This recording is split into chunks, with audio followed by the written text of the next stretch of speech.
Stevenson, Chair at the Equality and Human Rights Commission, welcome, and John Kirkpatrick, Chief Exec at Equality and Human Rights Commission, welcome back, John. Thank you both for coming. This is going to be quite a condensed session. We are expecting votes, unfortunately, at around 4 o'clock, so the longer that you can stay, the better, because we have a lot to get through. Yes. With that in mind, my first question, Dr. Stevenson, is you've been in post now 6 months. There is a huge issue when it comes to the vastness of the EHRC's work. And with that in mind, we are going to be focusing a lot of today's session on the Code of Practice, understandably. But I think it's important to recognise that the EHRC has a broad remit in the equalities and human rights field. Particularly, we are seeing the kind of civil unrest, the lack of social cohesion, the racism, the increased violence, the misogyny is continuing to be prevalent across all of our communities. It would be really good if you could outline very quickly and very short, in a very short answer, what you've learned for your last 6 months of the job and what you have been doing to ensure that you're hearing from a range of groups that experience discrimination, such as the disabled people, people from ethnic minority backgrounds and religious backgrounds, and those who are LGBTQ+. Each of our committee members will have 8 minutes. That includes your answer as well as their question. So I'm asking that we are succinct. Thanks. Okay. Well, thank you so much for having me, and I'd be very happy to come back on another occasion to talk about other aspects of our work if the focus for today is on the code. I think the first thing to say, and the thing that really struck me when I started at the EHRC, is it's a bit like an iceberg, that there is a little bit that you see on the surface, and at the moment all the intention really is on the Code of Practice, and in particular a very small section of the Code of Practice. Actually, there is a huge range of work across the Commission, both work that we publicise but also work that we can't, because there are some things under the 2006 Equality Act where we have powers to take action where that action has to remain confidential, or we can't go into the details about what we're doing. One of my priorities when I came onto the Commission was really to think about how we could build and rebuild our relationship with stakeholders. That's something that I said when I first met you last summer that I wanted to do. And I'm really pleased to say that I think that so far that process has been very successful. I've met with I've had over 70 different meetings with civil society organisations and others, over 100 different organisations across protected characteristics.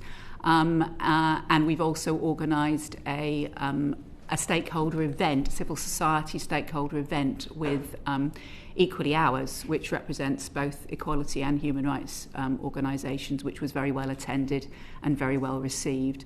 And I would say that the vast majority of those meetings have been positive. We've not always agreed, but I think there's been a genuine welcome from the people that I've met with of my willingness and keenness to meet with them and to hear what they've got to say.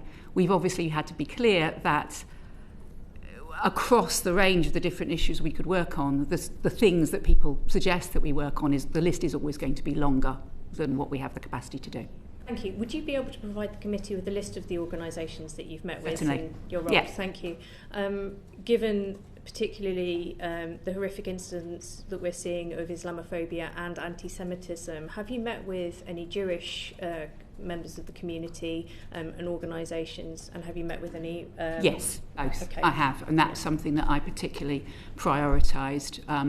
I think that is really important. I think you're absolutely right. We are seeing, really worrying rising levels of hate and, in some cases, violence, both online and on our streets, and obviously fostering good relations under the public sector equality duty is something that is particularly important, and it's something that we're really thinking about, what our role is, and particularly around the balance between people's right to freedom of expression and right to protest and people's right to be free from harassment. Thank you.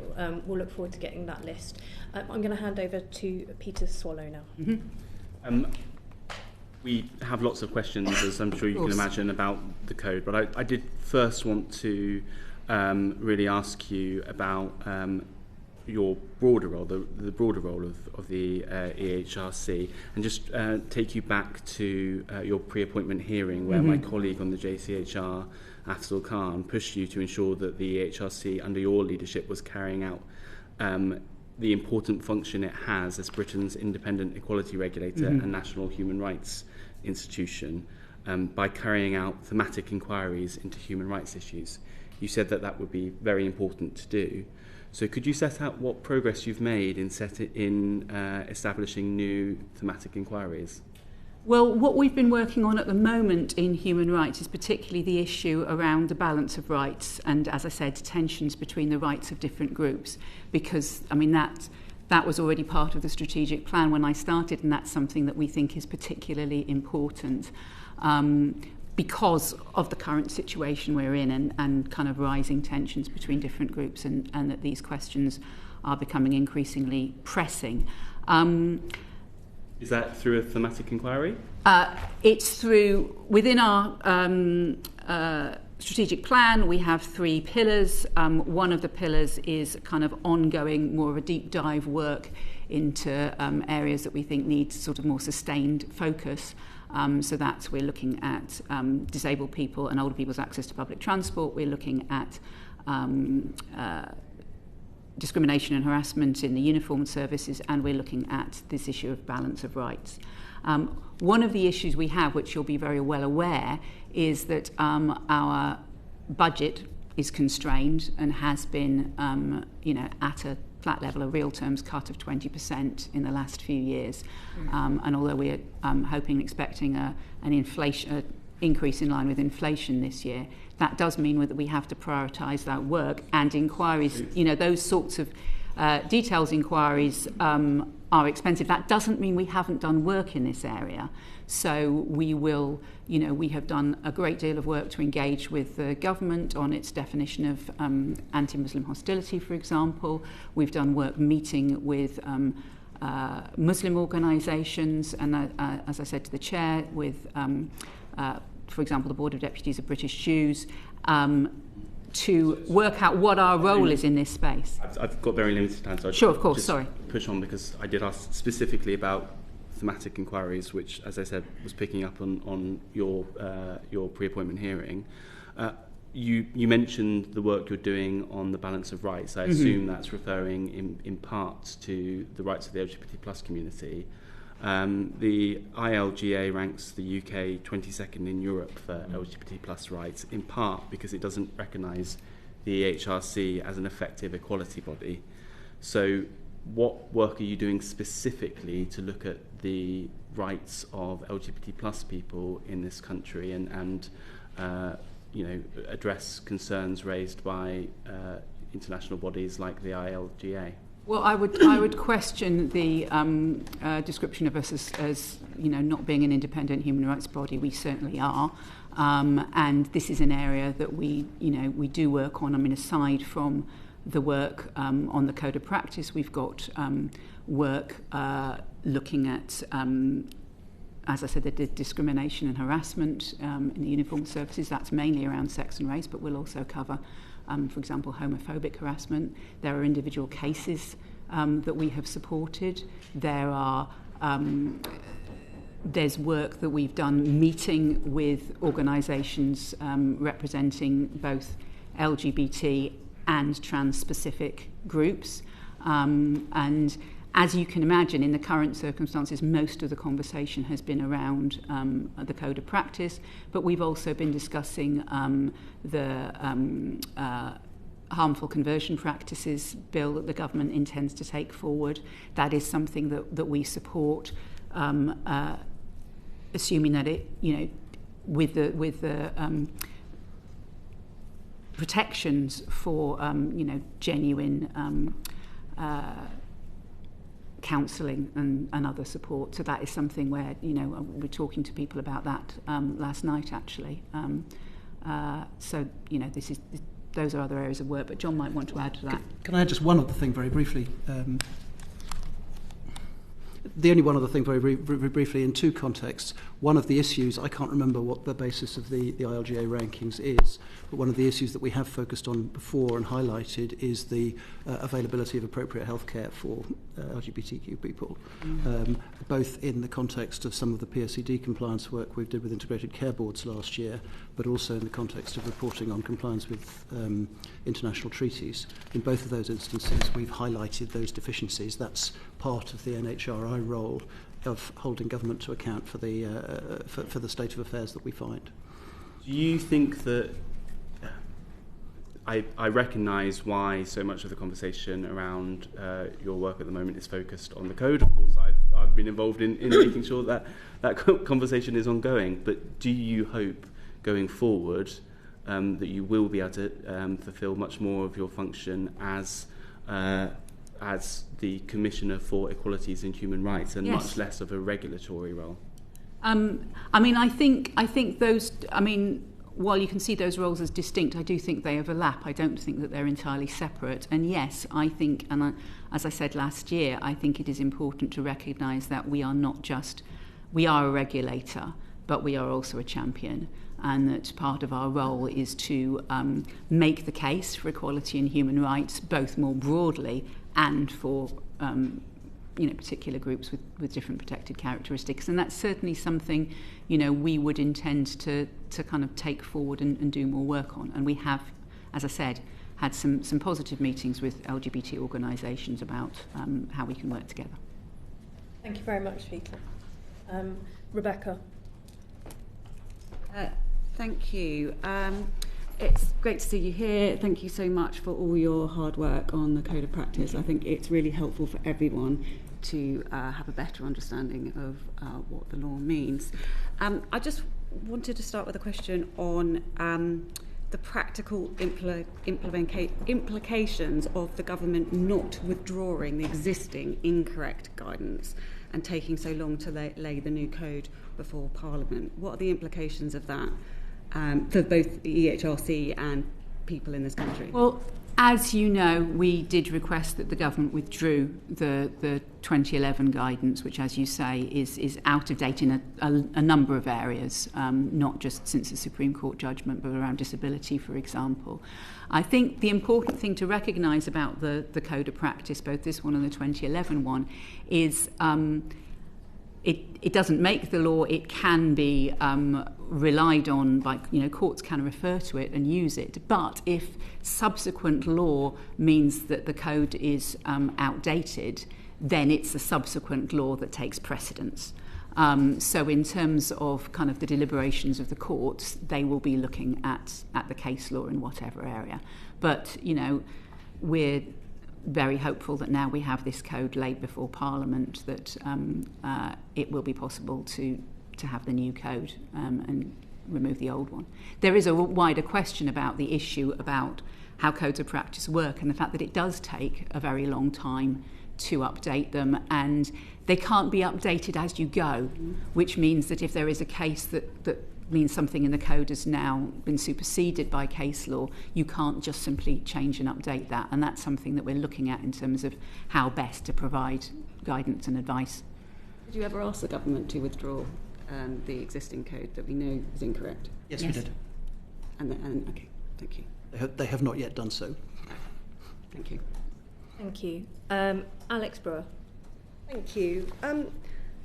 Very short question. Mm-hmm. I wonder if you could tell us how this code makes people's lives better. I think what it does across all protected characteristics apart from marriage and civil partnership, which relates to employment but not to services, it sets out clearly what the law says. It gives examples of how you can deliver the law in practice in a way that protects the rights of everybody. And so it helps both, service providers, people running clubs and associations, public functions, understand what their obligations are. But it also should help members of the public understand what they can expect and what is reasonable to ask for. Thank you. Nadia. Thank you, Sarah. The OEO's impact assessment says that trans people could face a disproportionate risk of violence and sexual assault as a result of this code. What's your reaction to that? I think we recognise that there are certain elements of what we now understand the law to be, which does disadvantage trans people compared to what they thought the law was. And what we've tried to do with the code is to make it clear how service providers, for example, can follow the law in a way that protects the rights of trans people. We make it very clear, for example, that it wouldn't be proportionate for service providers to be, checking the sex of everyone going into toilets where they're, kind of ancillary to the main service. And so we have tried to deal with that, because I think it's really important that the starting point of the code, as in the starting point of the Equality Act, is that people should be treated equally and fairly in a way that enables them to live with dignity. There are exceptions to the sort of general prohibition on discrimination, so you can't discriminate, but there are certain circumstances where that's possible. For example, around age, around provision of single-sex services, around... Going specifically back to the risks that the OEO impact assessment highlights, do you not think that's incredibly serious? This is a group that is already at disproportionate risk of violence and sexual assault, which is now being put at increased risk because of the actions of a body that is supposed to stand up for equalities and human rights. Well, I think there's a couple of things here. I think, first of all, the OEO's impact assessment was going beyond looking at what the code was to looking at the legislation. There was no evidence provided for some of the things that they said might happen as a result. I think those are serious concerns that we need to look at and monitor and take seriously. But I also think this is not, what we set out in the code is not us making the law. It is us explaining to people what the law requires. And in this instance, where you are providing services, single-sex services or services separately, that needs to be on the basis of biological sex. But we also make very clear that that should not leave trans people without access to services, and we give specific examples of how you could do that. Your code suggests that employees of a business should enforce restrictions based on evidence such as, and I quote, the individual's physique or physical appearance, behaviour or concerns raised by other service users. Can you please define specific elements of physique, physical appearance and behaviour that you would suggest it would be appropriate for staff to base their concerns on? And can you tell us where in the Supreme Court judgment it requires this?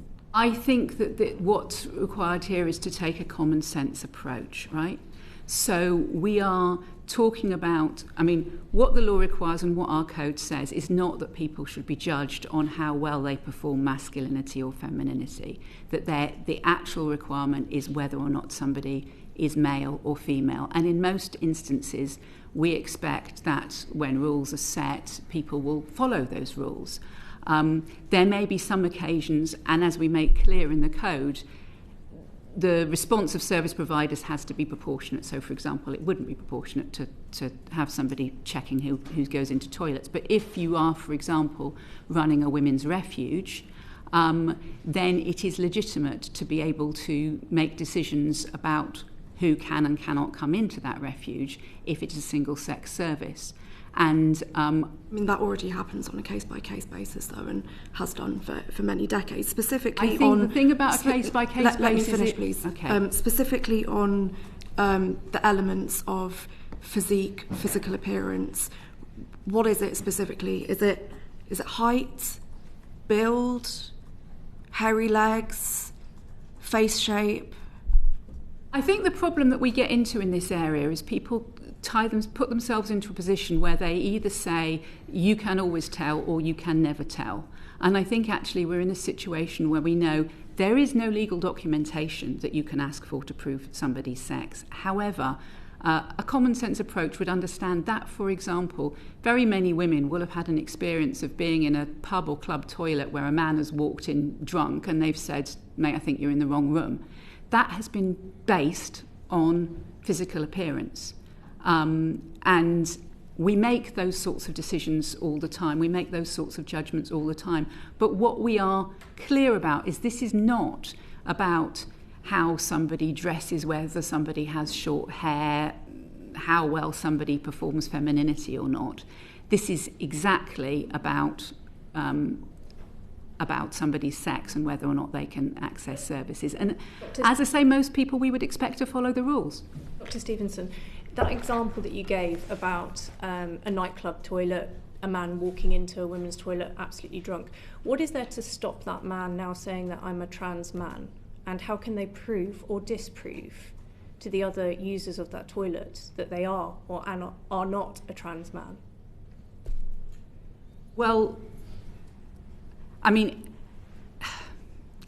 you have the same argument for what is to stop a man previously walking in and saying, I'm a trans woman and I've got an entitlement to be in this space, because there's no requirement in terms of how people dress or present. I mean, there are people who are going to try, who may try and use an excuse to access a service. I think in actual practice that will be dealt with in a kind of common sense and practical way. I think the idea that under the previous setting, nobody would ever misuse the rules, and now under what we now understand the law to be, the rules are widely open to misuse, is difficult to understand. Thank you. I'm hand back to Nadia, and I know some others want to come in. What strikes me is that these are the same stereotypes that women have been trying to escape. And you haven't stated where in the Supreme Court judgment this is required, and that's because it's purely a product of the EHRC, isn't it? It's not actually in the judgments. Do you agree with the Minister who told the House last week that most people have the common sense to step in where necessary if they perceive someone to be entering the supposed wrong facilities? So there's two things here. First of all, the question of adherence to stereotypes. It's not about stereotypes. It's about what somebody's sex is. This is about whether somebody is male or female. We have had previous versions of advice and policies set by all manner of organisations that have said people should be allowed to access services based on how they identify or present. That is exactly about their adherence to particular stereotypes. What we're saying... Less than a minute to answer the question about the Minister, please. The question about the Minister in terms of common sense stepping in. I mean, our code does not cover what members of the public acting in a private capacity do. That's not our job. Our job is to provide guidance for service providers. We have been clear that service providers' response to this has to be proportionate, and I think we would say in most circumstances, if people have concerns, it is probably better to speak to the manager or the owner or whoever is on site than to try and take matters into their own hands. But obviously, as I explained in the first thing, which is similar to what the Minister said, there are common sense situations where people will say, you know, you're in the wrong room. Thank you very much, Nadia. Christine and then Alex, you've got follow-up questions. Thank you very much. We haven't actually met before, so thank you very much for coming along. Just the questions that we've just heard and the answers seem to me to point up the whole basis of the issue that people have perhaps expressed concern over, this common sense approach. And, you know, how do you know if, you know, on what grounds does someone look like a man or a woman, and when do you interject? Once you've done that, once you've said that my common sense tells me that this person is not a biological woman, how did they prove it?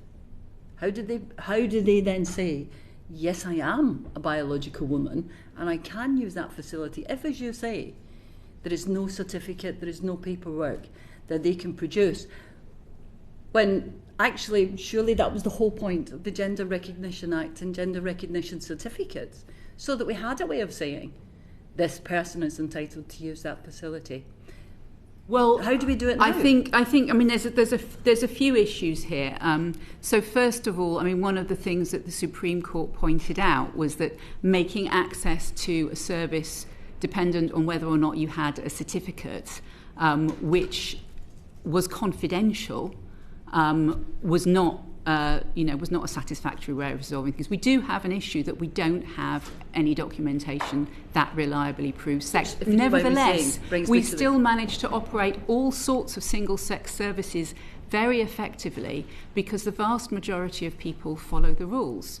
And we have single-sex toilets at the moment. We don't have to check the sex of people going into them. There are organisations that run single-sex violence against women services very effectively at the moment. I think that there is an issue that there is no legal documentation. I fully accept that, and that's recognised in the code. But that doesn't mean that these services aren't operable. But my point was, if to use the terminology of the Supreme Court and the guidance, a biological woman is challenged going into a single-sex space for perhaps good reason on the part that, their common sense tells them that this may not be a biological woman. How do we prove that we are? Well, in most circumstances where people are challenged, as soon as they open their mouth, say something, it's normally, from my experience, somebody catches a glimpse out of the corner of their eye and isn't sure and checks, and somebody says, I am in the right place, I'm a woman, and that is fine. That's how things operate all the time right now. When someone says to you, oh no, I am a biological woman, how do you know that they're not? Well, what we explain in the code is that the decision you make has to depend on, the service that you're providing, the seriousness of it remaining single sex, what the evidence is, if there has been complaints, all of those sorts of things. But we have operated for decades with legislation that has allowed for single sex services, and we have managed to deliver those very effectively. From before the Gender Recognition Act, there's provision in the original Sex Discrimination Act allowing for single-sex services. We have been able to operate those effectively. And by and large, it's dependent on people following the rules. And then if they're not followed, on people taking kind of proportionate and sensible action and sensitive action, because we do talk in the code about how you ask and in ensuring sensitivity, for example. Thank you very much. Alex Brewer. Thank you. I just want to follow up on this in a bit more detail because, and specifically on this point about common sense. If we go back a few hundred years, it was common sense that the earth was flat. And if we go back 200 years, it was common sense that women were far too emotional and sensitive to vote. So I would argue that common sense isn't actually that common, and my interpretation of what might be common sense might be very different to somebody else's. This is a code of practice, which is, as far as I understand it, and please correct me if I'm wrong, guidance on the practical implications of the law. And this new code of practice has come about because of a very high-profile court case. And so businesses and organisations and charities and so on will be concerned about litigation and how they can make practical implications to avoid very expensive litigation on their watch. So they will want to know exactly, not how, use a common sense approach. Well, what does that look like in practice? And that's what they're looking for. And my question is, the guidance talks about in a number of places comfort, people's comfort. So my question to you is, in situations where different groups' sense of comfort directly conflicts, how does the EHRC expect providers to weigh those competing claims in a consistent and lawful way to avoid litigation? And will the code be supplemented with a clearer decision-making framework to avoid inconsistent or discriminatory outcomes? Okay, so there's a lot in there. I mean, on your first point on common sense, I mean, yes, I would agree. Maybe common sense is the wrong term. What I'm trying to express is that we have had single and separate sex services for decades, and we have not had problems with being able to decide who is and isn't allowed into them. And we recognise, I mean, the code can only tell people what they can do within the law, and we are in a situation where there is no legal documentation that you can ask for to prove somebody's sex. That's a fact. So we can't say check for this or check for that, because that doesn't exist. In terms of kind of additional guidance or making things clear for people, I mean, I think what the code does is set out very clearly what service providers should do in order to avoid, as you say, expensive and time-consuming litigation, and across all protected characteristics. And in all of them, there may be areas where it's not immediately apparent what somebody's protected characteristic is, and you might have to ask. You know, there are invisible disabilities, you might not know if somebody's pregnant, age, some of those things you can prove, some of those things people might not have evidence on them on the day. We are certainly looking at areas where we think additional advice or guidance might be needed, for example, around charities where there's particular complexity in the law, and around particular types of services that might have to make difficult decisions, following on the code. Just one final point, which is that we didn't update this code because of the Supreme Court judgment. Work to update the code started significantly prior to the Supreme Court judgment, and we had actually submitted one version of the code to the Secretary of State before the Supreme Court judgment. We then had to revise it to take that into account. Thank you very much. Alex Sobel. Thank you. So under Article 8 of the ECHR, people have certain safeguards, including personal autonomy, social identity, mental and physical integrity, and the right to establish relationships without government interference and data privacy. Is your assessment of the code that is compliant with all of those and other Article 8 rights? Yes, because I think that what we recognise is in these sorts of situations where you're talking about, for example, access to single-sex spaces, you've got at least two groups of people with Article 8 rights. So, for example, you might have trans people with Article 8 rights. You also have women with Article 8 rights in terms of access to services, and they have rights to privacy and dignity, and they also have other rights under the Human Rights Act, for example, to be free from inhuman and degrading treatment and so on. And what I think the Equality Act does is it sets out a way of balancing those rights in law, that both allows for single-sex services where they are necessary, where they're a proportionate means of meeting a legitimate aim, but also protects trans people against discrimination, and in particular where single-sex services are provided, if that disadvantages trans people, they may have a case for indirect discrimination, which is why we have talked about alternative provision and how to do that. So I think the Act does that, and that's what we reflect in the code. John, if you want to add something. And if I may, we were very mindful of this exact issue as we were thinking about looking at the Supreme Court judgment and the law as it now is, and indeed at the code. And if we had thought that where the law was, or indeed anything in our interpretation, was not consistent with Article 8 rights, then we would have been obliged to say so, and we would have said so. So for gender pay gap reporting, trans people at work will not be forced to disclose their birth gender or the fact if they've had a GRC, they've had a GRC. I think the guidance from government on that has just recently changed, and that actually the gender pay gap reporting is based on biological sex. Isn't that right, John? And you don't think that would breach somebody's Article 8 rights? Well, I think it's about proportionality, isn't it? I mean, the thing about Article 8 is it is not an absolute right. It can be restricted.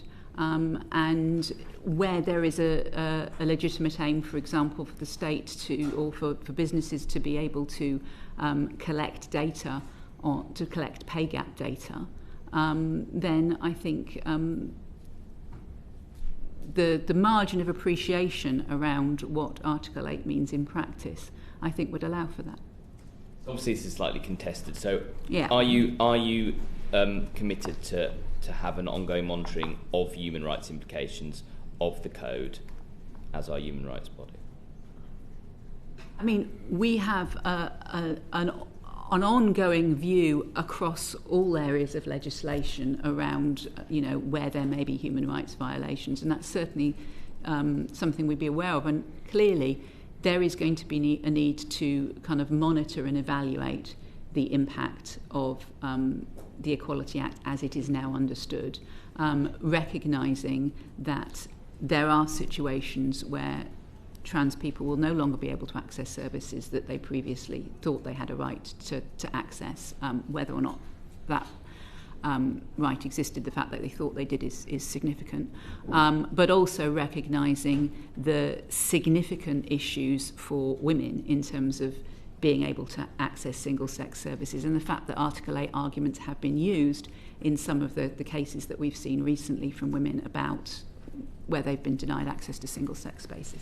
It goes beyond an opportunity. It's our obligation. Mm-hmm. We are obliged to keep equality and we're obliged to keep the body of legislation under review, whether it is consistent with equality ambitions and with human rights ambitions. And that is the basis on which we periodically advise government, either at their request or on our own initiative, that this structure of the law may not be right. The structure of the law needs looking at, and we do that in a variety of contexts, but absolutely we consider it part of our obligations. As we've already, it's one example where this might be contested, and given there's a significant body of international case law, including convention case, which are binding on the UK, do you feel that the code will survive challenge in Strasbourg courts or not? Well, I mean, so far it has survived challenge in the High Court, which was asked to consider the human rights, I mean, not the code itself, but the reasoning behind the code, which was set out in our interim update, was, as you know, challenged in judicial review, and the High Court found that it was compatible with Article 8. I think if you look at the case law from Strasbourg, there is a wide margin of appreciation in this area. There is certainly no case law that would say that Article 8 gives people the right to self-ID into single-sex spaces. And there are very strong human rights arguments for women who would want single-sex spaces. I think this was, it was obviously in the minds of the Supreme Court when they made their judgment, because they refer to the Goodwin case and they refer to Article 8 rights, it was looked at by the High Court, who ruled in our favour. The National Police Chiefs Council published, after the interim guidance, a guide for police forces on searching by transgender officers and employees of the police and searching of transgender detainees. Now they published the code. Do you feel that guidance that they put out for police forces is still in effect, is still compliant with the code? And in particular, they wrote, it's a Q&A, can a trans detainee ask for a separate area search depending on anatomical presentation? And the answer is yes, a trans detainee can ask for a separate area search, one half of their body to be searched by one biological sex officer and the other half of their body to be searched by a different biological sex officer. Is that in general, is it compliant with the code? And in particular, is that compliant with the code? Can you have a minute and a half on that? I haven't had a chance. I haven't read that guidance, I will say. I don't know, John, if you've... I recall seeing it, not reading it with the attention that you've necessarily given it back when it was issued. Two quick observations. One, I'm not clear in my own mind to what extent the code, which bears on services, public functions and associations, is actually relevant to the operation of policing. There are some questions about some of the services that are provided, whether they're actually served. Your interim guidance, so it's clearly having an effect on police forces. Yes, and there were a number of cases previously, before the Supreme Court judgment and in earlier time, where the practice of police forces and indeed the guidance under which they were operating was questioned and challenged. So the fact that the National Police Chief Council have at least looked at their guidance in the light of the judgment and our interim guidance, I think is quite encouraging. Whether it is exactly right in all respects in our view, I haven't looked at. Might be worth looking at it after this meeting. Indeed, there are, Thank you. and there are many other such things. Thank you, Chair. And thank you very much for everything you've said so far. I'd like to actually build on what Alex was saying about the practicalities of the code. Particularly, I suppose, I mean, my background's in nursing and healthcare. I've done a lot of, it's often been quite challenging managing single-sex accommodation with inpatient services. And it's not easy and straightforward balancing those requirements and clinical requirements and operational requirements. What engagement have you had with organisations like NHS England and the other major health bodies in the country across the UK while drafting this code? John, can you pick that up because you were... Direct engagement we haven't, because we didn't talk to everybody. We did have some engagement with a variety of civil society organisations, parliamentarians and others as we were consulting through both phases of consultation, both the consultation on the first set of changes to the code in the autumn of 2024 and then the further consultation on the changes in the light of the Supreme Court's in 2025. Many of those organisations will probably have responded to those consultations, and we will have taken their thinking into account as we did so. As I'm sure you know, we had some 500 responses to the first consultation and some 50,000 to the second consultation. We did our best to look at to analyse those and to understand what was coming through. The other form in which this may have happened, and it's maybe something that the committee wants to return to, is that of course the government more broadly is a service provider in many major fields of public service endeavour, and the government provided us with comments on both draft versions of the code. The first one last summer, the subsequent one more recently, and it is those consideration or those comments, I believe, were amongst other things informed by the experience of bits of government who are actually engaged in service provision. So I suspect there has been some input from those forms of territory into the code to date, and we are of course open to the extent we can be to talking to some of those people hereafter. So in government elements like the Department of Health and Social Care, but has that included arm's length bodies like NHS England or the Scottish Government, the Welsh Government and so on? Many of them have responded to us both directly and through those government processes. Do you have a process for going back to those organisations for check and challenge to see whether the guide and the code is actually practical? Well, we expect them to tell us, and they do tell us, if they think it's not, for sure. There will be other situations in which we will want to go further than just this code. As I think we've said on a number of occasions through the last few months, the publication of this code was our choice, that we thought this was because it was under review already, we thought this was a good way of helping to make sure that the changes to understanding of the law brought by the Supreme Court judgment were properly and fully understood. There is a whole range of parts of human and government endeavour where those consequences are still being worked through. We think a lot of what we've put in the code is capable of being read across into other places. We are, in principle, willing to talk to other organisations, whether it be the NPCC or NHS England or whoever. Our challenge is that we can't, and nor should we, provide legal advice on how to react to the code in the specific circumstances to everybody. I think it's not just legal advice. I mean, I think in practical terms, professionals on the ground are going to find parts of this very challenging to implement, and particularly to have sensitive conversations around someone's sex in terms of the Supreme Court judgment and in terms of balancing that with their transgender and gender recognition status. Is there any opportunity, or are you planning on working further to develop guidance maybe alongside the Royal Colleges and some of the professional regulatory bodies like the NMC to really get into the nub of how we help people on the ground to have sensitive discussions about things that yourselves, as you said, you're now tying up with quite complicated bits of data protection law?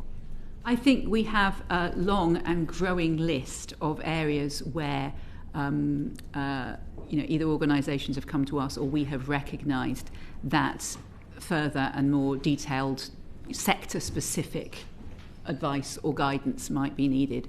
We can't promise to do all of that straight away, because obviously we've also got an employment code which is out of date, among other things.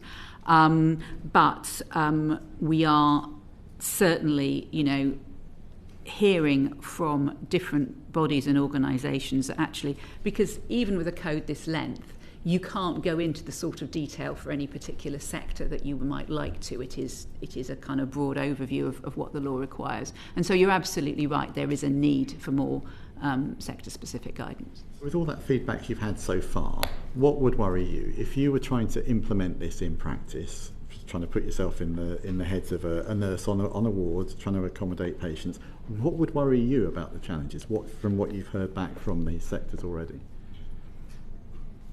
I would say that, the issues that the health service is dealing with in terms of, stretched resources and, often situations where there may be understaffing and those sorts of things, is potentially an area where it becomes harder to have the time and space to think about having kind of difficult and sensitive conversations. But as you recognise, this is an area where people have already had to have difficult and sensitive conversations.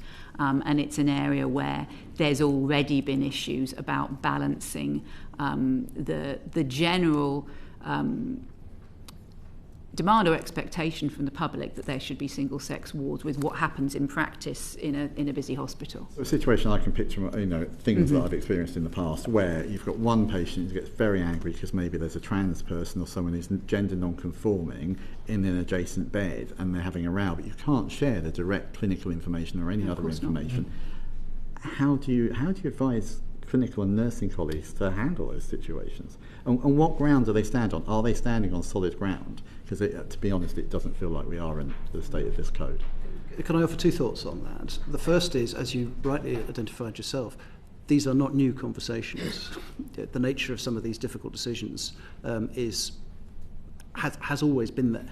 It really has. The precise circumstance you described doesn't arise out of the Supreme Court judgment or the publication of the code. Rather, it's a statement of fact. Secondly, this is not the only kind of set of balance of rights issues in which swift judgments are required of people on the ground, whether it be nurses in a hospital determining what bed somebody goes in, whether it be police officers on the ground policing the balance between free speech and harassment, as Marianne talked about earlier. So these are difficult decisions. The purpose of the code, one of the things that the code does, is it helps the organisations for which they work establish the policies which they will need, rather than leaving those individual frontline practitioners to make those tough decisions without help and guidance. Sorry, you haven't really got to Kevin's question there. You're saying that it's up to individual organisations to come up with the policies to back that up, but given what Kevin has just asked, there isn't a clear indication of what that policy should be necessarily. So could you... Well, I think most people will presumably correctly take from the code the sense that where you're trying to establish and maintain a single-sex service, that single-sex service needs to be established and maintained on a biological sex basis. That's the implication that lies at the core of this. How one then works through that, I suspect, will be a little different depending on the particular circumstances in which one finds oneself. You asked, I think, the question, I hope I interpreted this correctly, that what would we be most worried about? I think I would be most worried in that kind of situation about people who are trying to find a way of delivering services that are accessible to everybody and that provide the universal service that many of these people are doing in the way that they would want them to be, in a situation where there may not necessarily be the physical infrastructure in place right away or whatever else. That's the thing that I think would trouble me, that people have to work out how to deal with that, and we have to accept that that's not easy. Thank you. Thank you very much, Kevin. Rachel, and then there's some supplementaries. Thank you. Thank you, Marianne. I want to start by reading an email I received from a constituent who's given me permission to raise her case with you today. Emma is a trans woman working as an HGV driver. She said to me, after a lot of thought, I've decided to start making plans to move to Ireland. I no longer feel safe here in the UK. When the new EHRC code comes into force, there will be a witch hunt against trans people. The UK is turning ugly.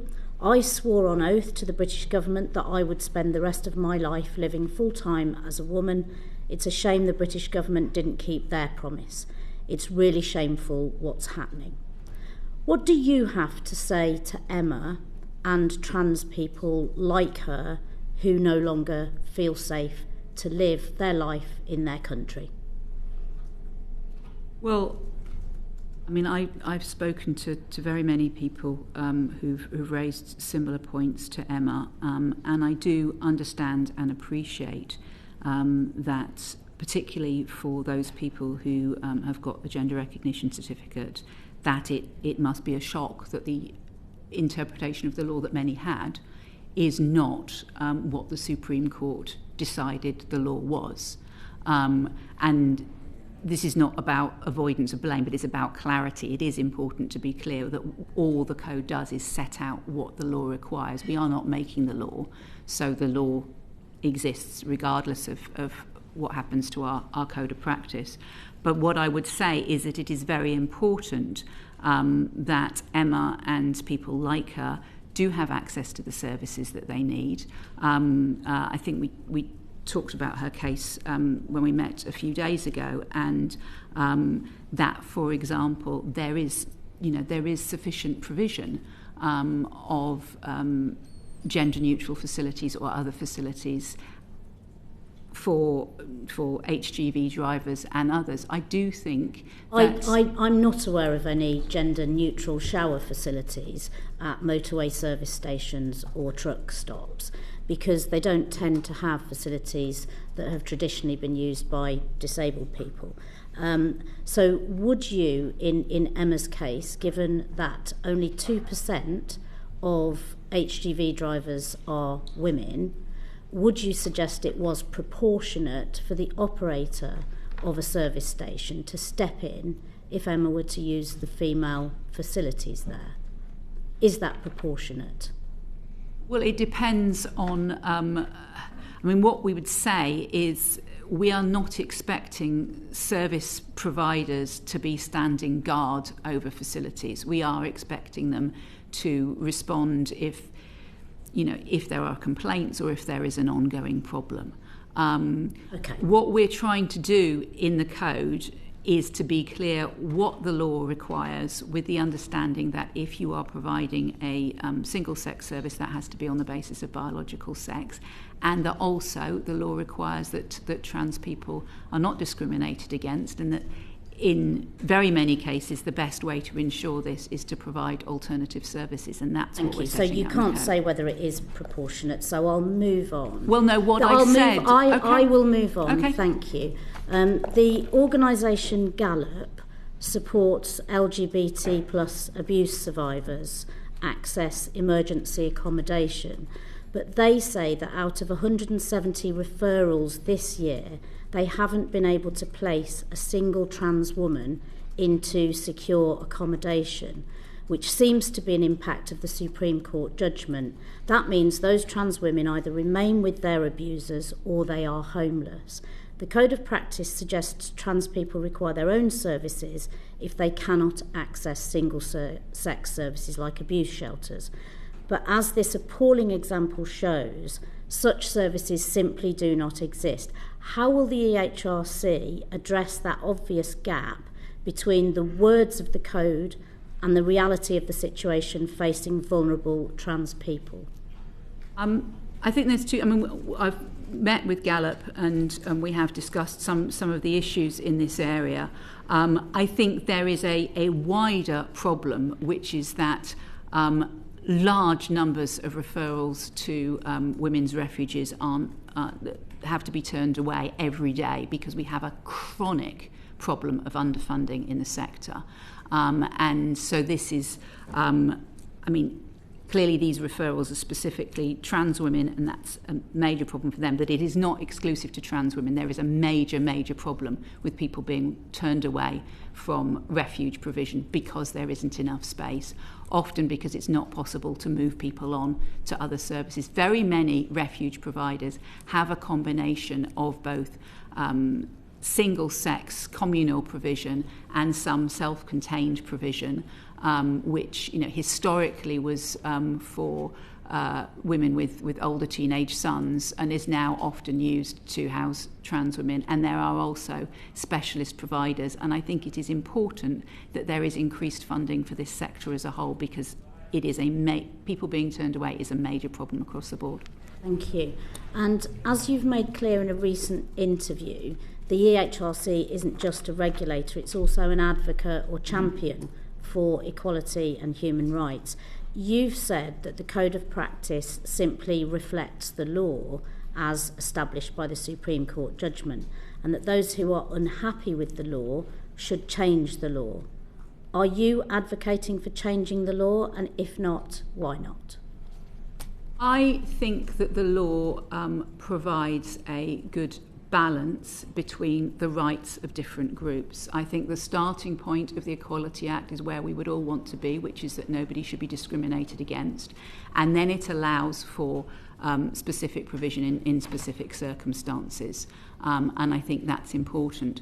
I think that those who would look to change the law would have to take into account the various problems identified in the Supreme Court judgment with having what they called a certified sex interpretation of sex, which is that it would create problems for protection of trans men in terms of pregnancy and maternity. It would mean that the category of sexuality was incoherent, and that it would be very difficult to demonstrate the legitimate aim that would be needed when providing single-sex services if you were providing services that allowed in some people who were of the opposite sex but not others. And the judgment, the reason the Supreme Court, if you follow their reasoning, they came to the decision that they did, I don't think it was about adherence to, we must just strictly follow the letter of the law, not think about the spirit. What they looked at is what were legislators trying to achieve in creating provision for single-sex services in the first place, and what they referred to as a certified sex interpretation mean, so based on legal sex rather than biological sex, what would that actually mean in practice? And they said that it would mean various parts of the law were incoherent, and that it would be very difficult to justify providing single-sex spaces if you were allowing in some members of the opposite sex. Thank you very much, Rachel. Peter, you've got just over a minute. Very briefly, John, just to pick up on your comment about the basis of this being that single-sex spaces are based on biological sex. The draft code does include an exception to that. It suggests that, for example, I think the example given is a woman being able to take her male child under 10 into the women's changing room. That's paragraph 13.136. Mm-hmm. So it does imagine that there might be exceptions to strict single-sex provisions. I think my basic question is, who decides where those exceptions end? Well, ultimately, the law determines where those exceptions end. We don't think of single-sex status as something that is permanently compromised by a single instance. Sorry. Where in the law does it say that exception, which I think is perfectly commonsensical, but where in the law does it allow for that exception?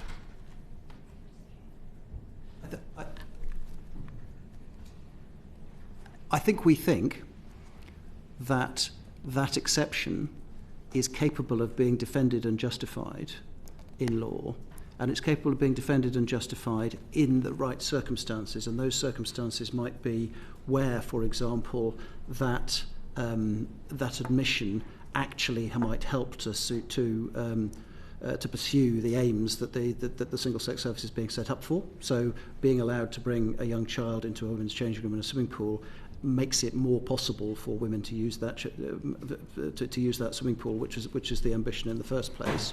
And secondly, that there is no no kind of collateral damage to the purpose of the single-sex space.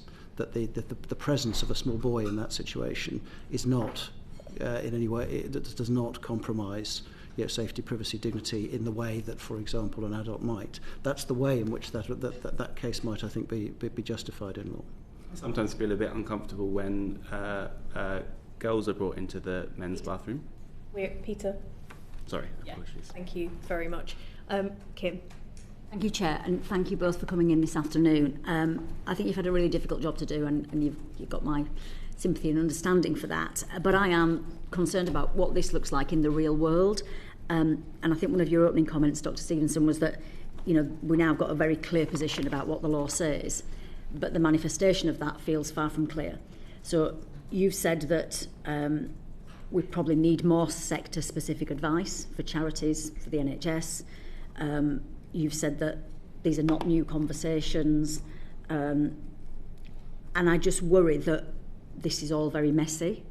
And going back to what Alex Brewer said, what I'm interested in is how are we making people's lives better and not worse and not more complicated. And from what I've heard this afternoon, it doesn't feel like we've made life better certainly not for trans people. I'm not sure we've made life better for anybody with what's happened. I just wondered if you had any reflections on that and what you think some of that follow-up work might look like to try and make sure that is the key objective. I mean, I think if you look across the code, as I said, it covers 8 protected characteristics, and it goes into a lot more detail than you would get, for example, in the Equality Act about what does that mean in practice. Now, obviously, there are some areas where the law is complex. The intersection between the Equality Act and charity law, for example, is complicated. Whether or not charities can easily change their objects is not straightforward. And so in those areas, you need more advice. But I think that is true of any area of law, that you have the legislation, you might well have guidance that sets out this is the basic explanation. And then there will be situations where you'll have to take specific legal advice. So, anybody who's been an employer, for example, will have had, will maybe read, ACAS guidance, EHRC guidance, and have a sense that helps them develop policies. But when they face a particular issue in their workplace, they may need to take additional legal advice because sometimes the law can be more complicated. I don't think that's a function of the code. I think that's the fact that, you cannot, in a document that could be anywhere near readable, cover every single possible scenario that somebody might be faced with. What you can do is identify some of the most common scenarios and give concrete examples about what to do in those circumstances. John, do you want to add anything? Well, only to add the maybe rather, I hope not too simplistic point, that if you compare a world without the code and a world with the code, our hope would be that in a world with the code, more people are able to comply with the law in ways that make it work, because we've provided advice on what the law means and some examples on how you might be able to do it, and would therefore not be subjected to litigation. People would be operating under legally sound arrangements and would not have to litigate in order to defend their own interests. That, in some senses, is, I think, better, and that's, as a regulator, that's the way we've thought about that. That's the purpose of having a code in place. I think my concern there, and I think we'll come on to this shortly, is the impact for wonderful groups and organisations like Girl Guiding and the Women's Institute, who have very clearly said to me and to other colleagues, we've now got a lot of problems we just didn't have before because we were actually doing a fine job of including trans people and giving young people opportunities, and it just really worries me that this has made it worse for organisations like that. I'll come on to a quite a specific question about single unisex spaces. So to what extent will broadening the use of existing unisex spaces such as disabled toilets and baby changing facilities to meet the needs of trans people impact on those other protected characteristics, do you think? And that's something that we do identify in the code needs to be monitored and kept under review. To be clear, we are not suggesting that the only solution to this issue is to just use the disabled toilets. The example we gave was of a very small community centre that didn't have space to do it. We also gave examples of a larger shopping centre that might provide both single-sex and unisex facilities. And, there are very many reasons why people might want to have access to a single lockable room with a sink in it, who may not be disabled or indeed trans, but may want, menopausal women coping with flooding might want to go and be able to change her clothes, for example, and wash her clothes in the sink. So one of the things that I think would really help in this area to take some of the heat out of the conversation is to move away from the idea that this is just about which toilet should trans women use, and to actually think more broadly that we are a diverse society with people with multiple different needs, and we need to make sure that everyone is able to access the services that they need. And that will include different combinations of services for different people. Now, obviously, small providers can't be expected to do everything, but larger ones potentially can. And if you look across an area as a whole, I mean, one of the things that I do now when I'm out and about is kind of clock the toilets and see what facilities there are. And I'm aware of a very wide range where there's a lot of unisex as well as single-sex facilities. Just in terms of monitoring that, if there is an impact, for example, on disabled facilities, is there a mechanism for organisations to monitor that, and is there a way that the Commission can support them in doing that? What does that look like? We don't try and provide a specific mechanism for doing that. And the reason we don't try and provide a specific mechanism for doing that is because I think the circumstances will be so different depending on the circumstances of each organisation. But if you come back to where Marianne started, that our purpose here is to make sure there are facilities which are available and accessible to everybody. Then the first and most important thing, one might say, in the provision of an accessible toilet facility is that there is provision for the people who need an accessible toilet facility. So to a significant extent, we would expect people providing such facilities to be monitoring the adequacy of those facilities now, surely, because otherwise they're not doing their job. So what they then potentially have to do, if they sort of legitimise access to that facility for more people, is continue to ask themselves the question, are these facilities still serving the purpose they need to, which is to provide those facilities for all people? Now, because people can do that now, I think they'll continue to be able to do it, to be able to monitor whether there is adequate provision of an accessible nature. It's not that complicated or difficult for That's fine. No, that's fine. Thank you. Very much, Kim. Rosie. Thank you, Chair. We've seen a number of MPs, including several members of this committee, signing EDM number 240, which was tabled by one of our members, which calls for the EHRC code to be disapproved. They've also made statements in public on their websites and on social media, things like the Code of Practice furthers the UK's hostile environment for trans people. The code effectively pushes trans people out of public life. The code presents a major and worrying change in how equality law may operate in practice for trans people, with one MP adding, one of my constituents described this code of conduct as trans apartheid. Those statements, in my view, reveal a quite alarming misunderstanding of the Equality Act, the Supreme Court's ruling on that existing legislation, and the EHRC's role in advising on those issues. Do you think that the EHRC could and should play a direct part in educating legislators on these issues, specifically how you as a body work within the law that we make in this House? I mean, that is something that we have started trying to do. So we ran a session last week for MPs. I think we'd be happy to do another session in the future. Obviously, in a democracy, people are entitled to say what they think about legislation, and if they disagree with it and think the legislation should be changed, that's part of the democratic process, and particularly obviously for MPs there's a duty to say what they think about legislation. I do think it is important to be clear that the code is not making new law. The code is not requiring bodies to do things that they are not already required to do, particularly following the Supreme Court judgment, but also in other areas of law. I mean, the section on sex and gender in the code compared to the several hundred other pages on other protected characteristics is relatively small. What the code is doing is setting out what the law requires, both the wording of the Equality Act and subsequent case law, including the Supreme Court judgment, our best understanding of that and how bodies can follow that in order to ensure that they are not inadvertently discriminating against individuals or groups, which is intended to, reduce the amount of litigation, make sure people have their rights met. What we have tried to be very clear about is that where you're providing single-sex services, you also need to think about the needs of people who can't or don't want to use them. But whatever happens to our code of practice, the law will remain the law unless it is changed by Parliament. It won't make any difference to what service providers, public functions, associations are or aren't obliged to do. It will just mean that there isn't that explanation that will help them follow the law. Thank you. For a number of years, women who've sought to protect our legal boundaries have been vilified and humiliated. The punch a turf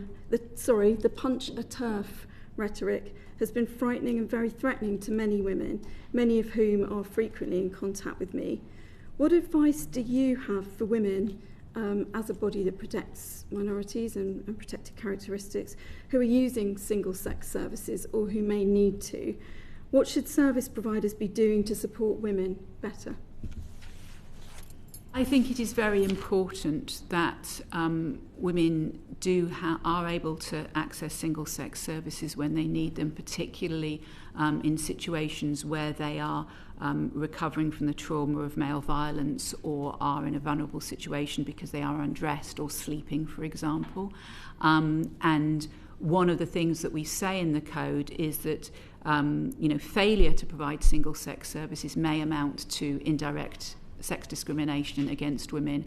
In fact, we saw a case in the Scottish courts only last week, which was in a school where the failure to provide single-sex toilet facilities amounted to discrimination.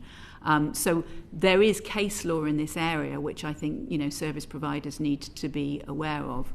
More generally, I would say that the tone of discussion in this area has become increasingly febrile and deeply unpleasant for very, very many people.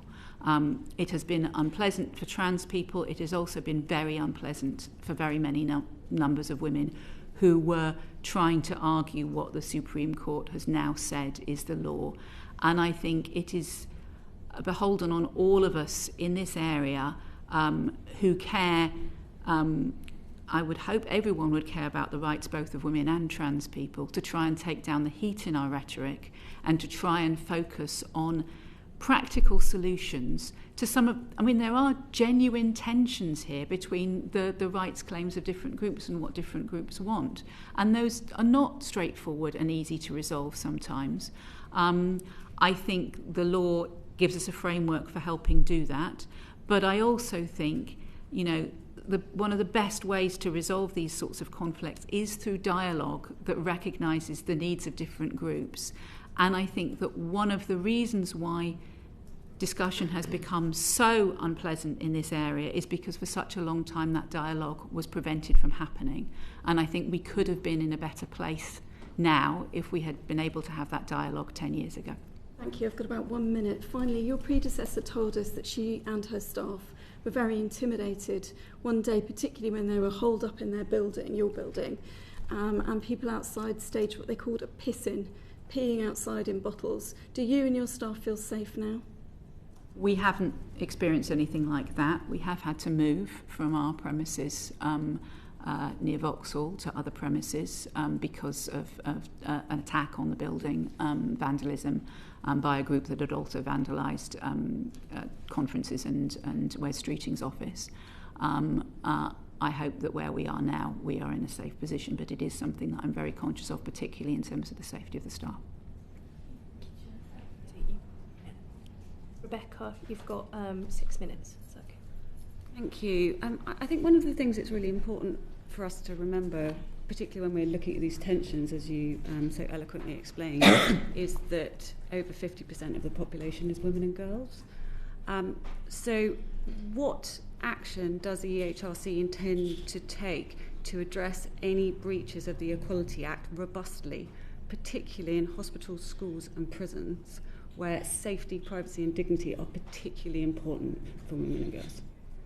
We have to make our enforcement decisions with limited capacity. We have to prioritise our enforcement decisions, and we have a prioritisation process that is about, the seriousness of the issue, whether or not there's something where we can make a significant difference, whether or not, for example, there's a need to clarify the law in this area.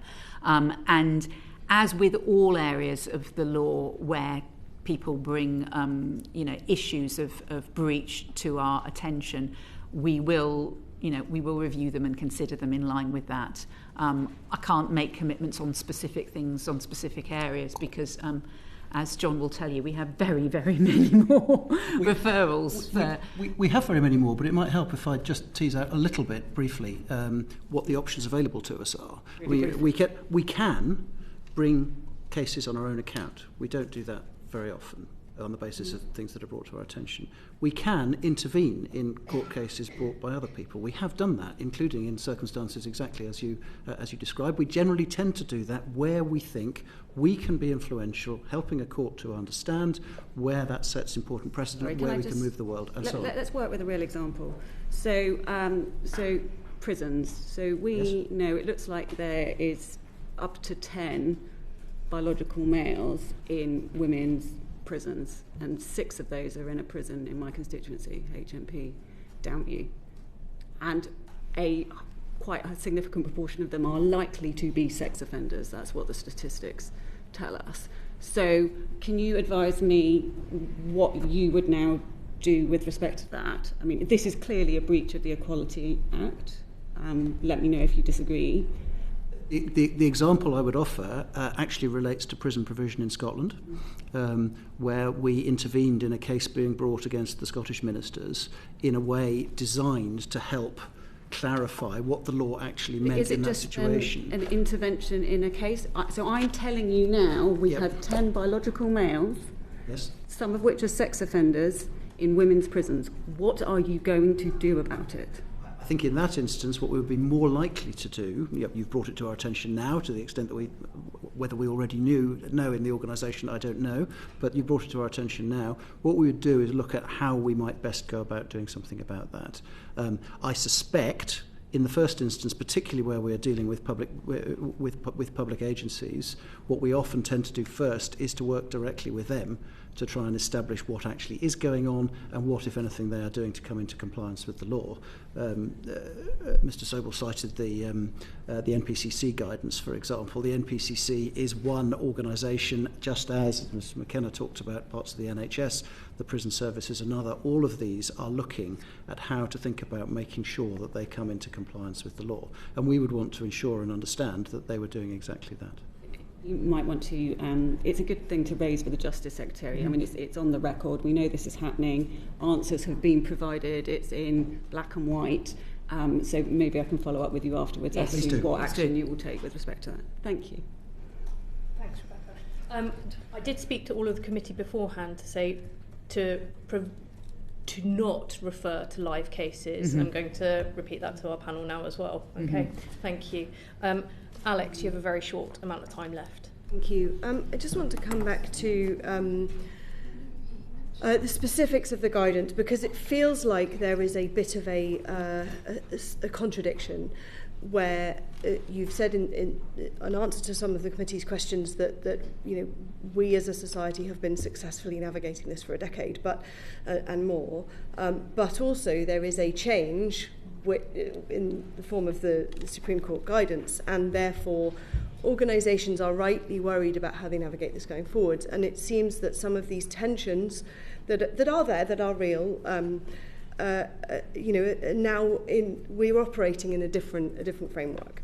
And if I used to run women-only spaces and domestic abuse services. So if I was running a support group for women who've experienced domestic abuse, and that is in a town hall, and people come along and have that group. If sex is defined by biology, should I allow trans men into that group? It would depend on the circumstances, and this is something that does specifically come up in a Supreme Court judgment, where the Supreme Court said that there may be situations where, because of the process of transition that a trans man has been undertaking, for example, he's been taking testosterone, which leads him to have a beard and so on and so forth, that it might not be appropriate to include him in a single-sex service. We're very clear that those are very limited and specific circumstances and would have to be on a case-by-case basis as set out by the Supreme Court. In other situations, I think it would be less of a problem. So I do think it does. I mean, I've been on the board of a rape crisis centre. I do know about these issues and how they're managed in practice. And generally speaking, service providers try to manage them with kind of sensitivity and support. And if there's situations where they can't provide group support to somebody, they will try and provide other forms of support to them. You've said... Sorry, Alex. I'm sorry. I'm trying to be as fair as I can be with everybody's time. If we've got time at the end, then we can do some more supplementaries. With an example of that, Nadia has 30 seconds left. Very briefly, just going back to third spaces in the NHS, obviously availability of side rooms is very limited.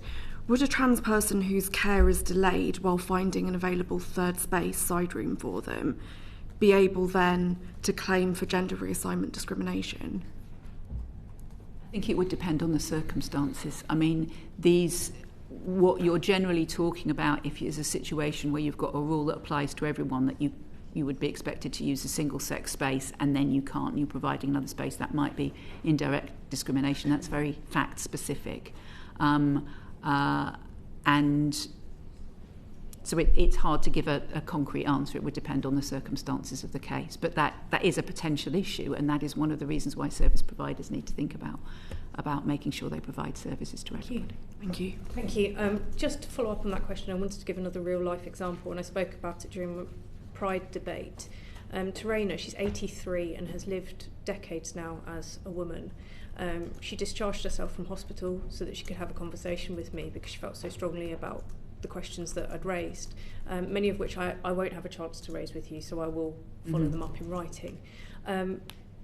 But she was really scared about being placed on a man's ward after living decades as a woman at 83 years old. The minister around yourself have often talked about dignity and common sense. Would it be dignified for Terena to be treated on a man's ward? Very likely not.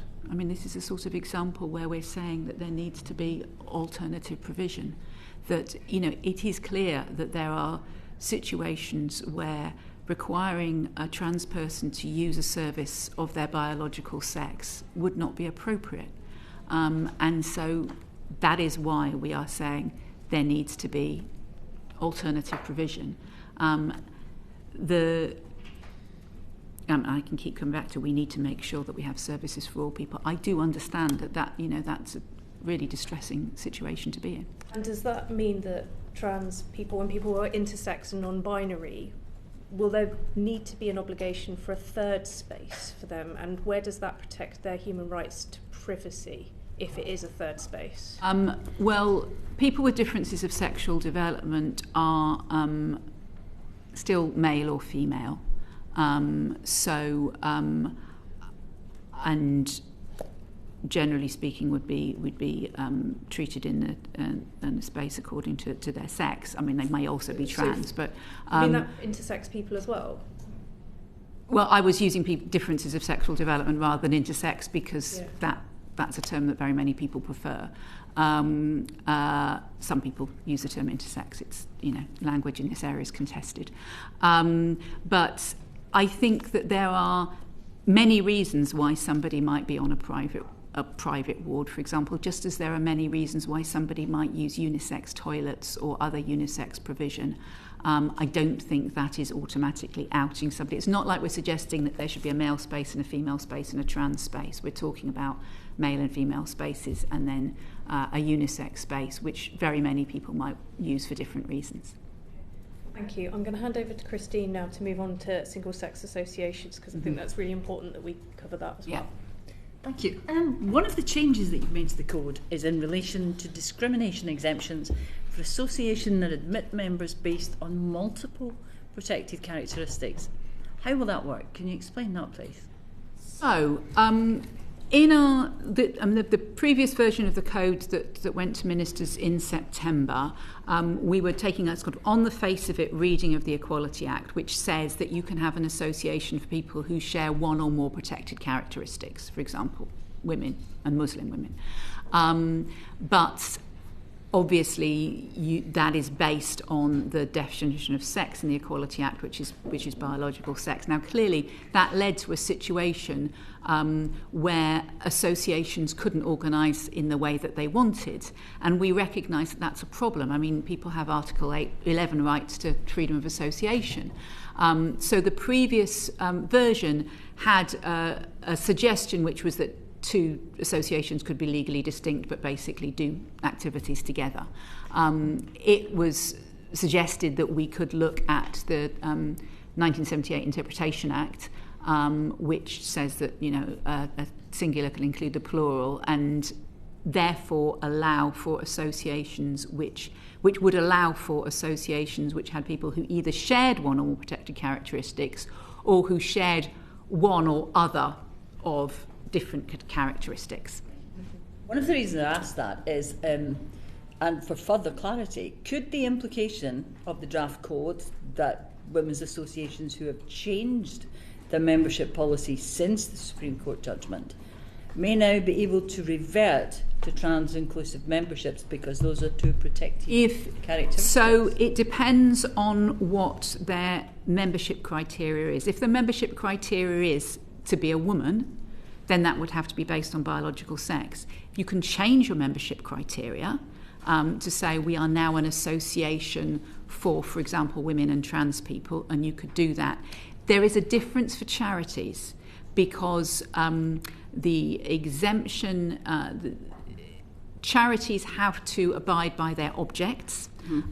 Changing their objects may or may not be straightforward depending on how their objects are drafted, and you also need to get the permission of the Charity Commission. We've met with the Charity Commission and we're proposing to do joint guidance in this area. Just to be absolutely clear, because as I understand it, the draft code says multiple protected characteristics approach is necessary for compliance with Article 11 of the European Code on Human Rights, freedom of association. So you could, a women's association like, say, for example, the Girl Guides or Women's Institute could say that they were now an association for women and trans women. And that would trans be people, because they're two the so characteristics that would be acceptable. Depending on whether they're a registered charity or not. If they're a registered charity, it becomes more complicated. But an association could. One thing I wanted to ask you is, going back to what you were saying earlier, you have said repeatedly that people thought they had rights when they didn't, but also that the system that we have has worked well for decades. If it's worked well for decades, why do you think we felt there was a need to change it? What I was talking about in saying the system worked well for decades was the idea that it's not possible to operate single-sex spaces because you can't tell whether somebody's male or female. And I'm saying we have operated single-sex spaces for decades, and generally speaking, that hasn't been a problem. In terms of the change, I mean, since the GRA. The change, I mean, clearly there were problems with the way in which the Act had been interpreted in terms of provision of single-sex spaces, because very many women were left in a situation where they weren't able to access single-sex spaces when they needed them, and that has led to distress and trauma, and in some cases court cases, in order to enact that. So when I'm saying it's not been a problem, what I mean is that we have been able to provide single-sex spaces without having, that sort of legal definition. But there clearly has been a problem as a result of the interpretation that people had, which is why there's been so many cases taken to court.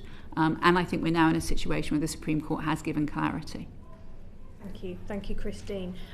Kim, you have a minute left, and Rebecca, you have 2 minutes left, and this is on sport. And then, if we are blessed with some more time before votes, right, we'll open it up a bit more. Okay.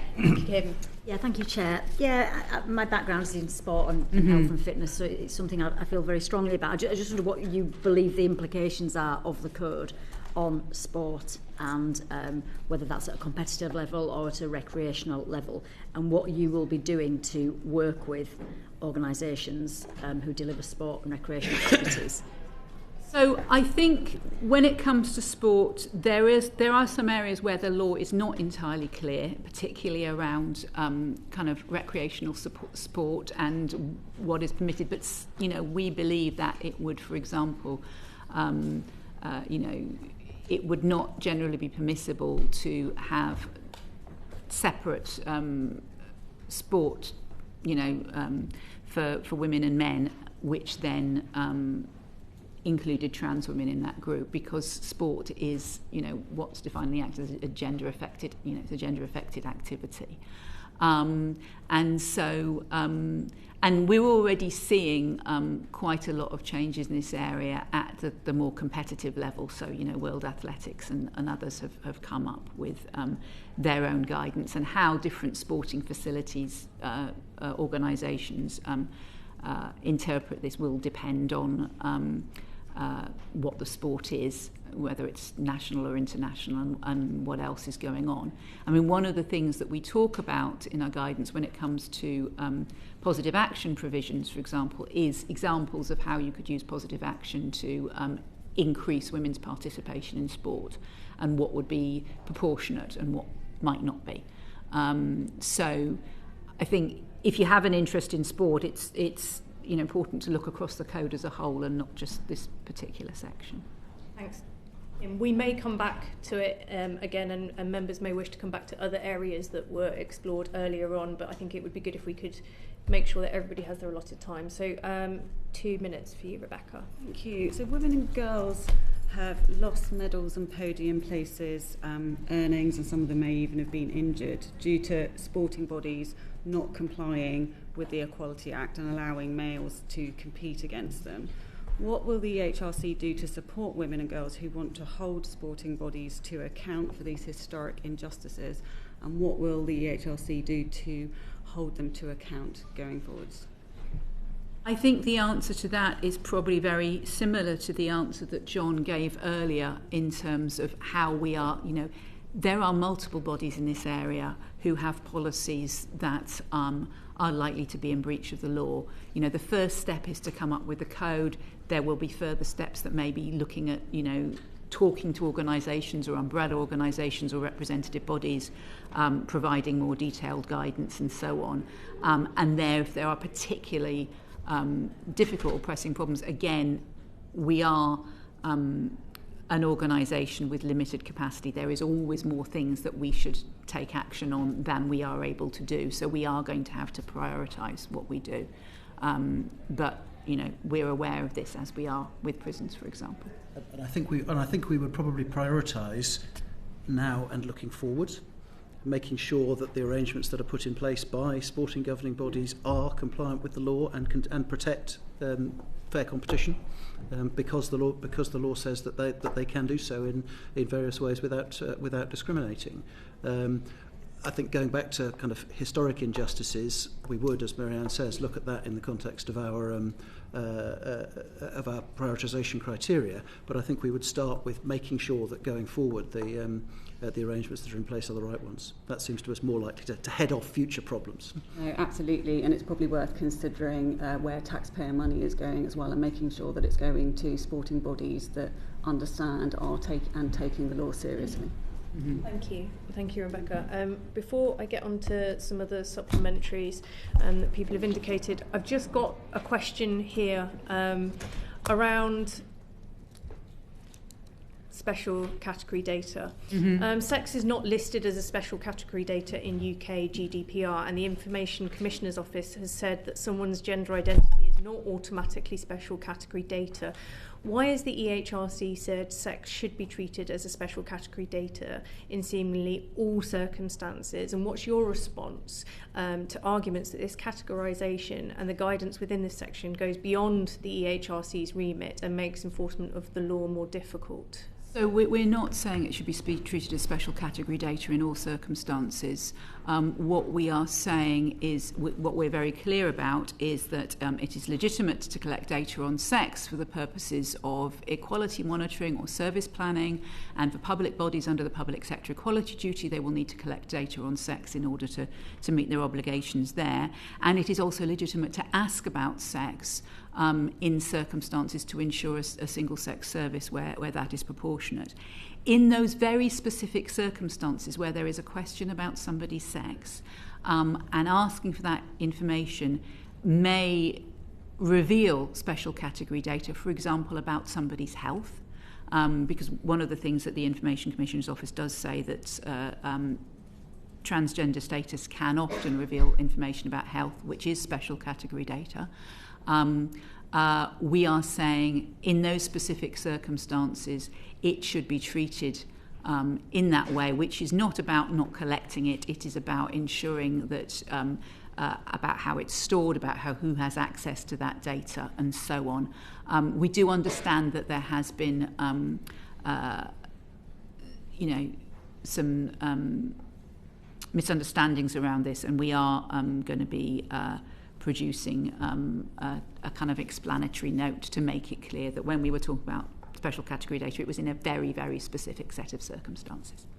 Thank you. And am I right in saying that you'll be having some workplace guidance coming forward soon? Go on, John. Well, there is, as Marianne said earlier, an employment code of practice, which is of similar age to the previous version of this one and is therefore similarly somewhat out of date. Nevertheless, so we could think about, one of the options available to us is to think about updating that code of practice. As we know, updating and revising codes of practice can be a somewhat laborious and clunky exercise, so we think it may be desirable to think about guidance for the workplace in slightly different ways. We think our core analysis of the law and our core understanding of the law as reflected in the code can be read across into the workplace in many circumstances, and we think the High Court agreed with that in its analysis of our interim update last year. So we think there is something there, but we will be thinking about how best to provide guidance in the workplace, or guidance in workplace contexts, and we will want to be doing that in consultation with others who have an interest in the area. So that might be employer and trade union interests as well as other regulators. Thanks, John. Dr. Stevenson or John, I don't know who would be best placed to answer this question, but in terms of estimates of cost, both to public sector and to the private sector with implementing the code of practice, is there an estimated cost to either of those sectors for implementing the code? Yes, we did an assessment. I mean, John, this was during your time, so I don't know if you want to... We have done an assessment of the costs associated with the code as part of the process that the government needs to go through, as part of normal kind of process of policy development.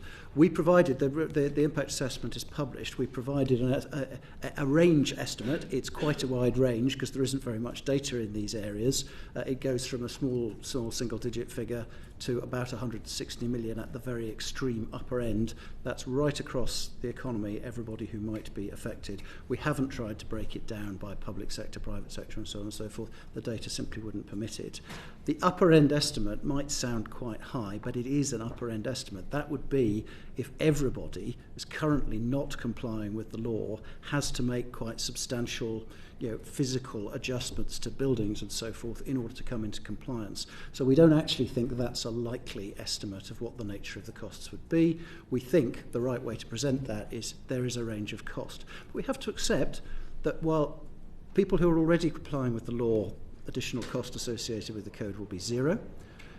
Many people will be able to bring themselves into compliance with the law just by changing policies, changing signage, changing approach, and so on and so forth. The cost of that may be very, very modest. There will be some circumstances where greater costs are necessary, and that's what we tried to estimate as part of the process of informing the government's thinking and indeed Parliament's. Thank you. I'm going to hand over to Rachel and then to Kevin and then to Alex Brewer. Thank you. Given the importance of sport to health, well-being and community cohesion, and I'm very passionate about this as someone who still plays grassroots sport, do you think the Commission has a responsibility to set out some clear examples of how sports clubs can enable trans people to participate where possible? Or do you think it's okay that trans people will just, as a result of this, stop being involved in sport and physical activity? I don't think it's okay that trans people would just stop being a result of sport and physical activity. I mean, I think we, although we haven't got a standalone case study in the code, we have in the narrative where we talk about the way in which sporting bodies could respond. Many sporting bodies have moved to having, for example, a female category and an open category. Many may organise kind of mixed sex activities. Many, I mean, there's a number of different ways in which this can be done, but large numbers of sporting bodies were, already making participation about on the basis of biological sex. Very few were making it on whether or not somebody had a gender recognition certificate or not. And there are clearly issues of fair competition and in some cases, particularly with contact sports, safety about ensuring that sport is single sex. But I won't quote it, but just paragraph 1382 in the code makes the same point. Not only does it not seem right, but it may also be unlawful for not to be in a position where trans people can participate in sport. Therefore, what we do is we suggest a number of ways in which people might go forward. Now, maybe we haven't gone as far as some might like us to in setting out what those ways are, but I'd like to think we've tried. And can I just come back to a point that you made earlier, Marianne, saying it may be proportionate to exclude a trans man from an activity based on his appearance, for example, his facial hair. So you're saying that it can be proportionate to exclude people based on their appearance. So would that equally apply to a woman who didn't conform to gender stereotypes? No, I don't think it would. I mean, here again, we are referring to the Supreme Court judgment, and it came up in the situation of sport, for example, where they said that if you had a trans man who was taking testosterone, it might very well be proportionate to exclude them from female sporting activity because of the unfair advantage that being on testosterone would give them over and above other women. Apologies, I didn't make it clear that I wasn't referring to sporting activities right, okay. in that question. So the Supreme Court also talked about situations where it might be proportionate to exclude trans men from female-only services where the process of gender transition they had undergone had changed their experience, their appearance. And you see this, I'm sure those of us who are on social media will see it a lot, where people will post pictures of trans men who appear to be male and say you're going to basically saying these trans men should be in a women-only refuge or women-only situation. And the Supreme Court decided that the purpose of the exemption for or the exception for discrimination on the basis of gender reassignment was precisely in order to deal with that, those relatively small number of cases. And we are very clear in the code that would have to be on a case-by-case basis. This is not about how well somebody performs femininity. There is a very big difference between somebody who has short hair and wears trousers to somebody who has been on testosterone testosterone for a large number of years. And so that is what the code, I mean, these are quite complicated and difficult issues, but that is what the code is trying to reflect, which is exactly what came up in the Supreme Court judgment. I mean, it's there because it was in the Supreme Court judgment. Thank you very much. I'm going to hand over to Alex quickly because it's a follow-up to this question, and then to Kevin. Thank you, Chair. You've said these things are very different, and you've said that this isn't about performing masculinity or femininity, and I agree with you that we have to take the heat out of this discussion, because I want to protect women's spaces and women's safety, and I want to protect trans safety as well. And so the practical, I don't mean to be crass, the practical implications of this are significant for groups. I am a woman with a gender-neutral name, short grey hair. I have had people accidentally saying to me, "Oh, so are your grandchildren here?" I've had people accidentally saying to me, "Excuse me, sir," because they're behind me. They're mortified, I hope, in both situations when they realise that's not the case. But it is easy to misidentify people. At what point should we be asking? At what point should somebody be saying to me, "Excuse me, Alex, are you actually a man? Excuse me, Alex, are you actually," at what point are organisations going to be litigated against for not asking those questions? So I think it would depend. I mean, part of the litigation that we've seen so far against organisations has been for them saying this is our policy, that we are that spaces that women might expect to be single sex will admit trans women, and that's why there's been cases brought against them. I think that one of the things we try to make clear in the code is that this sort of enforcement has to be proportionate. And it depends on the circumstances and the service that you are operating. So, as I've said, we don't, we specifically say we're not expecting service providers to police the use of toilets. We don't do that at the moment. There are circumstances, for example, if you're running a women's refuge or running a rape crisis centre that maybe has a female-only space or female-only rape crisis centre, where you may have to ask on occasion, and that should be done sensitively and discreetly. I think it is highly unlikely that women working in the violence against women and girls sector are going to be mistaking women with short hair or names that could be male or female as men. I do think, knowing the sector, Thank you. I just wanted to quickly pick up on that point. You said, well, you're not expecting organisations or businesses or workplaces to police the toilets correctly. What is the sanction then and the enforcement for somebody not using the toilets correctly? Is that on the individual, or is that on the organisation or the building? So the code covers what's required of organisations. What we're saying is where you've got toilets that are incidental to the main service, you're running a shopping centre or a train station, nobody's expecting you. Obviously, if there are regular complaints, if there is a sustained and ongoing problem, you might need to improve signage, you might need to improve policies, you might... is there any sanction or punishment for not complying, or for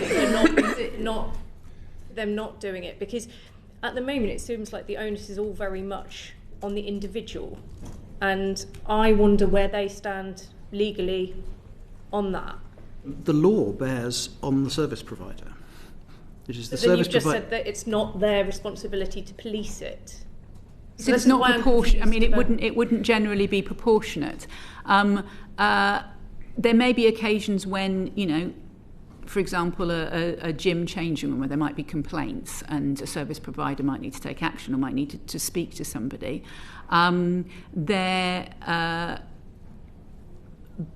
If the sort of cases that might be brought, the sorts of cases we have seen so far, around, for example, changing rooms and toilets have been largely kind of workplace-based, which the code doesn't cover. What neither the Equality Act nor our code covers is the behaviour of individuals. Obviously, service providers can set, if they set a rule, then they can set a rule that says if you don't follow this rule, we are going to ask you to leave. And that would be what they did. But there isn't, there is no, for example, criminal offence of using the wrong space unless... If a service provider either doesn't have a policy or has a policy but it is widely flouted in a way that creates a situation that is unsafe or discriminatory against women, then they are very vulnerable to a case being brought against them. I would argue that that's the way it plays women out. walk around very fairly unsafely pretty much in every public space, unfortunately. Kevin? Thank you. Just to slightly roll back to something that Sarah said in her example, where she was talking about different sex accommodation in hospitals, and you talked about providing alternative provision for the person that Sarah talked about. Alternative provision, if you've got a male oncology ward, say, and a female oncology ward, what would that alternative provision look like? Because it sounds like that would be a third type of oncology ward. And while that might sound okay on paper, clearly in practice you can't staff that. You've already got two clinical teams already. It might be a side room. It might be. It depends on the treatment. Depends on the service, for example. As John said, what our code can't do is set out what needs to happen in every single potential scenario, because it's already over 300 pages long. What it can do is say this is what the law requires, and then specific organisations in different areas will have to develop policy that works within their context. Clinical need is going to override those side rooms in many situations, just because there'll be patients with infection, patients who are neutropenic and so on. That's one side of it. And I just think it just feels like so much of what we've discussed today is passing it on. Things have been written down in this code that I don't think are going to survive contact with reality, and I don't feel that it's actually given a lot of the real guidance that organisations need. Possibly because this is a circle that may not be able to be squared. To randomly paraphrase Harrison Ford when he was talking about the Star Wars script, he says you can type this stuff, but you can't say it. Well, I think you can type this stuff, but it can't be delivered, and I think this is going to be the real challenge. There's no way. You talked about the funding and the costs of alternative provision. Yeah. It's not just the cost, it's the sheer amount of, when you've only got so many staff to deliver a service, when you've only got so many people who are expert in a particular condition, I think a lot of this is going to really struggle in contact with reality. And the challenge with that will be finding a set of arrangements that meets the ambition, because the ambition is to preserve the safety, privacy, dignity of all patients. So not only the individual patient that one might be starting to think about, but also the other patients on the ward. And I would expect that in reality, the ward managers, the nurses, the clinicians would be trying, as you say, starting presumably from clinical need, to work out how can they best do that. And there will be a variety of potential answers to it. When this doesn't happen in practice, and when places we simply can't deliver services that meet these requirements, what's the EHRC going to do about it? If this code is put into practice, it can't work in practice. What are your next steps? What are you actually going to do about this? If you just can't make it function. I don't think we start by envisaging that it can't be made to function. I think we can imagine that in particular circumstances, people will have great difficulty working with these sets with this law, and the code may or may not, I agree, help them get through it. We have to do a couple of things. One is we have to keep an eye, as we generally do, on whether the law is being complied with.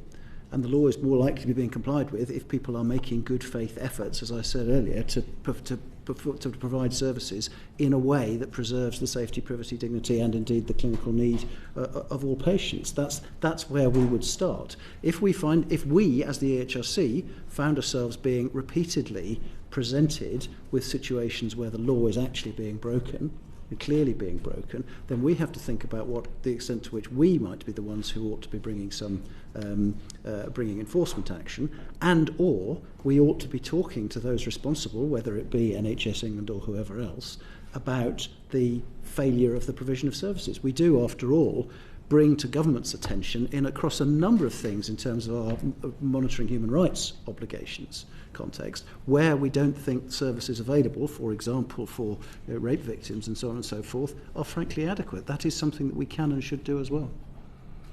Thank you very much. We're coming up close to past.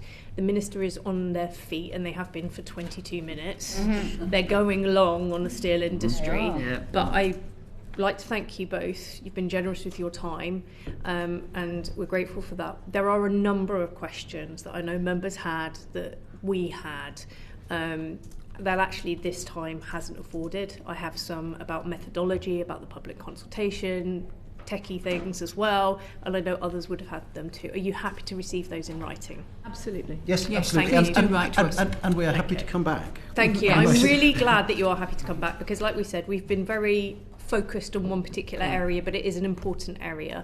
But that does not mean that there aren't other important areas of the EHRC's work and future work that we all need to cover and we all need to scrutinise. So thank you very much. That brings this session to a close. Order. Thank you.